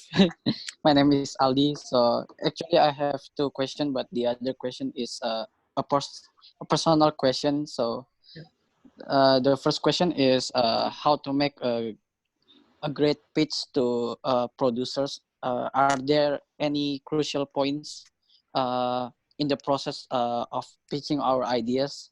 And the second question is I read the labs about the labs feature anthology project, and Yes. I'm curious, is it only for professionals, or is there No. any possibilities for students, especially a student who are not a film school like me? Yeah. Okay. Well, I'll answer that question first, if you don't mind. No, it's open to Okay. it's open to everybody. We basically we want to find the best ideas that will connect together. So that's actually going to be a bit difficult at some point when we're going to have to make a choice, because there will be some very good stories, but just that don't function well with the other ones we would have picked. And then we want to bring all the people that are selected in one camp and work together on the stories. So it doesn't. We're not looking for people with a lot of experience or that can do things on their own, because we're going to be supervising everything. So yes, you can feel free to apply, of course. And the first question is about how to pitch. Well, you have to work on you have to work on your introduction. You know, that's what they call always this elevator pitch kind of thing. Like you will be constantly in at festivals mostly, but also elsewhere. Like you meet a person, suddenly somebody says, hey, you really need to talk to that person, he's here, I'll introduce you to him or to her. And then you have essentially like 30 seconds to a minute to make, you know, your case. So you have to be a little bit charming. You have to say exactly what project you're working on and what you're trying to do with it. That's why the log line is very important for the project. It's like a 1-2 sentence thing about your project, your character, his or her goal, and the conflict, and a little bit about the personal reasons why you want to make this film. And yeah, in 1 minute it should grab the attention, but it's easier said than done, obviously. The only thing I would tell you not to do is to not go into the details of the story. Don't try to tell the story how it happens. You know, at the beginning this happens and blah blah blah. Don't do that. And also on a personal level, don't talk too much about what you've done before, unless it's in connection to the story you're trying to make. Just talk mostly about that story. Focus on that. Don't say, I finished film school, or I did 5 short films before, or I did commercials before. If it's not related to the rest of the conversation, then it will be very hard for the person that's listening to kind of grasp what you're trying to get their attention for. Are you trying to impress them with what you've done before, or are you trying to tell them about a story?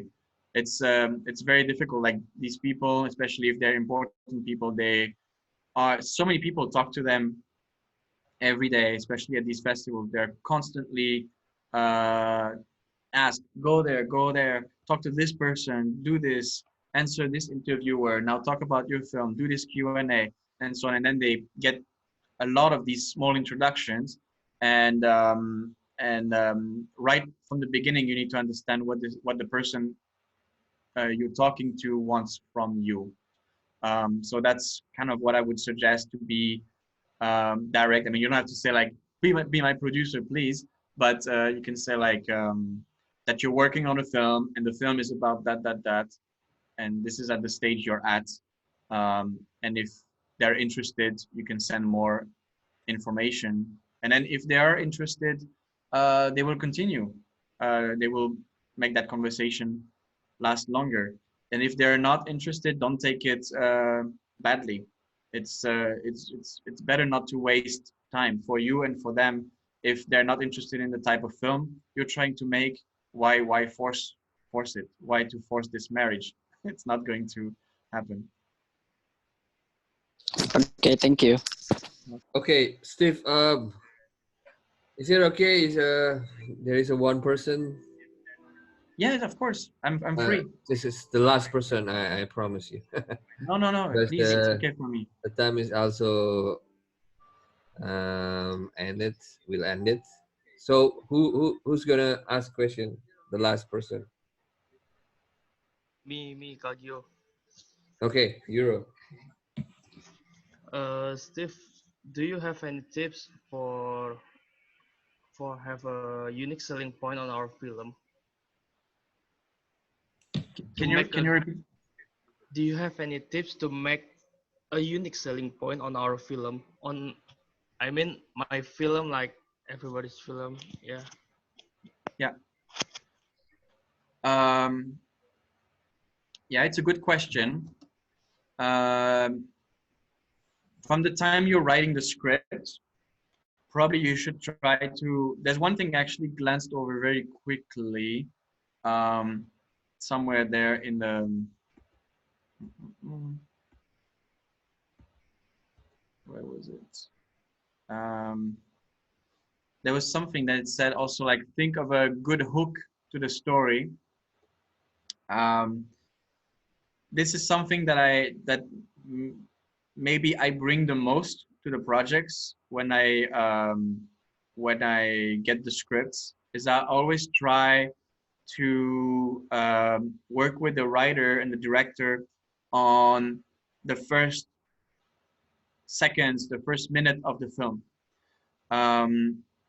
You have to think of how to establish in the first minute what's going to be the essential tone of the film, and the motifs, the message. In a way, it could be very subtle, but you have to grab the attention of whoever is watching and tell them this is going to be this kind of film. Okay. I don't know if that will answer your question, but I thought it was important to tell you that there are several scripts where I got, basically it was a very slow burner, because you want to introduce the characters.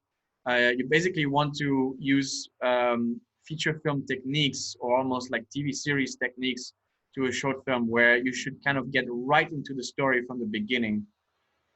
So if you are not into getting very to explain a lot of things from the beginning of the film, like it's fine, but then try to find a way to, through visual and audio visual, through the audiovisual medium, to have maybe one or two shots in the beginning that establish really the genre of your film and the pacing and the message. You haven't seen, it's too bad. I should have actually sent you links to my, okay, I'll send it to Giovanni, so that you guys can watch the film and understand what I talked about. This short film Supine, which I made, it had a very, very, very slow build up. It takes 20 minutes until you understand where the story is going. Which when we read the script, we thought it was great. But then when the film was finished, we thought that definitely people will not understand this is this kind of film until they are patient enough to wait for 20 minutes. So we added something in the beginning,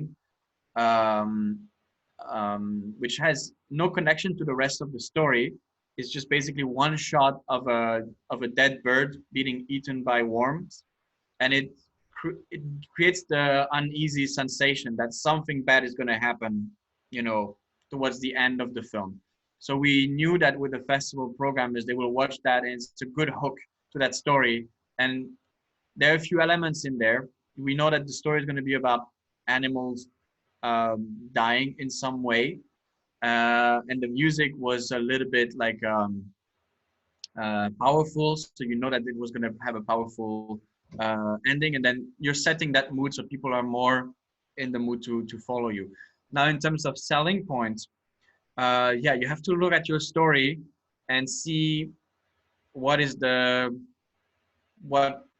or are the selling points of the film, and maybe if you think already, or what could be the poster or the trailer for the film, that would be an easier way to find it, because you know that in a poster you have to have essentially like one image, and in the trailer for a short film it will be about 30 seconds to a minute maybe maximum for a trailer. And sometimes it's not even a trailer as much as it is a short scene of the short film, like a short excerpt. So you need to think, what represents my short film the best? And you will have there are many more layers to that story than just the image on the poster and the clip in the trailer. But what is it that tells the most in terms of visual elements, and what gives the most emotional connection to the person that watches the poster, watches the trailer, or you're talking to with a log line?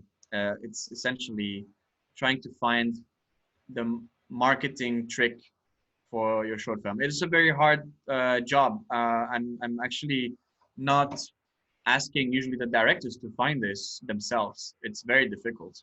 So usually a producer will suggest a few things, a distributor will suggest a few things, and a director has to kind of accept it sometimes. Sometimes it's difficult because they really think that the audience should know as little as possible about the film and just enjoy it, you know. Ideally, I'm sure that many filmmakers would want that there's no poster, no trailer, and people discover the film without knowing anything before. But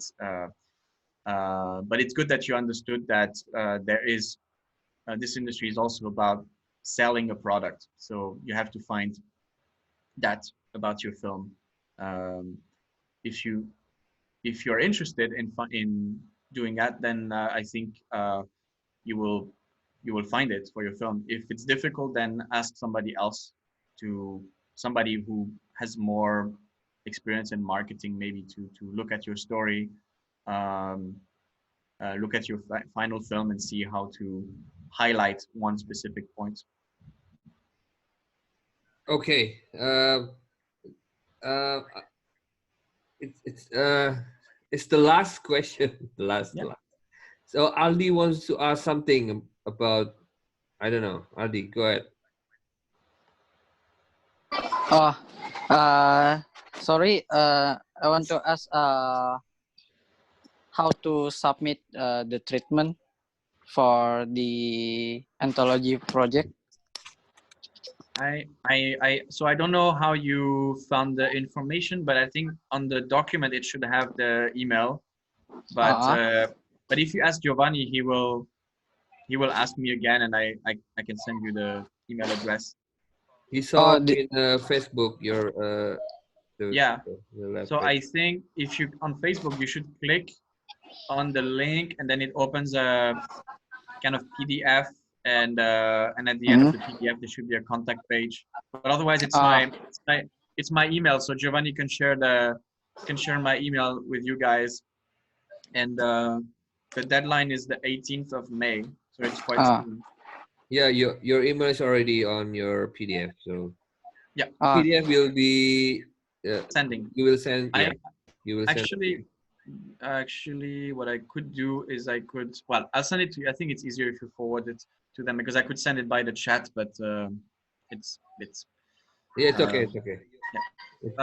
here, by the way, in the PDF, there are the 4 biggest platforms for submissions: Film Freeway, Short Film Depot, Festival, and Click for Festivals. They're very easy to understand and to search, to filter festivals.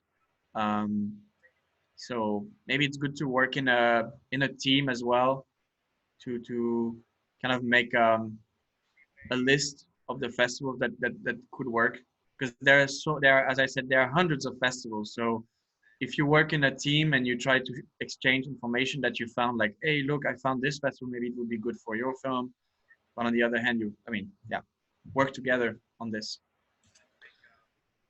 Okay, so unfortunately, Thank you. this is the unfortunately we come to the end. Thank you so much, Giovanni. Thank you to so you. much for your Thank you time. to you. It's Thank you to really you, the students. Thank you informative to and inspiring. Cinema 5. Yeah. You guys are doing great. Man, you guys are. I really envy you that you're right now working on something. It's like I'm really looking forward myself to start going back into development, but now I was in the post-production and it feels like I'm working already for too long on that film, and I want to get back to reading scripts. So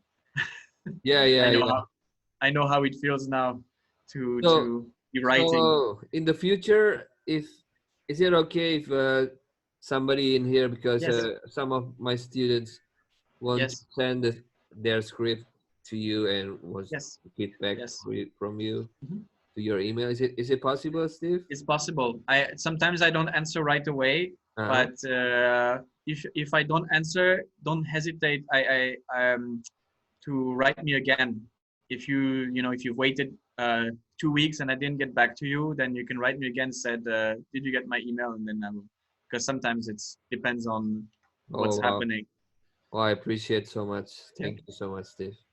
Okay, Thank you, guys. So we will see you again, Steve. Oh yeah. In the future. Feel free. So feel free to ask me anytime. Yeah, thank you too for your time also. Yeah, so and good luck, guys, with everything. Yeah. Stay safe. Thank you, Steve. Thank you. Ciao. Have a good day. You too, guys. Thank you. Thank you. Thank you.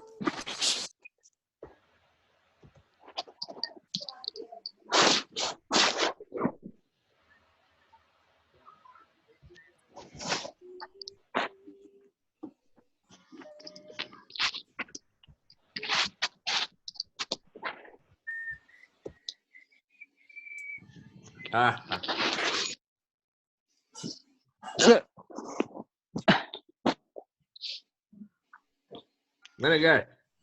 Gue stop dulu deh.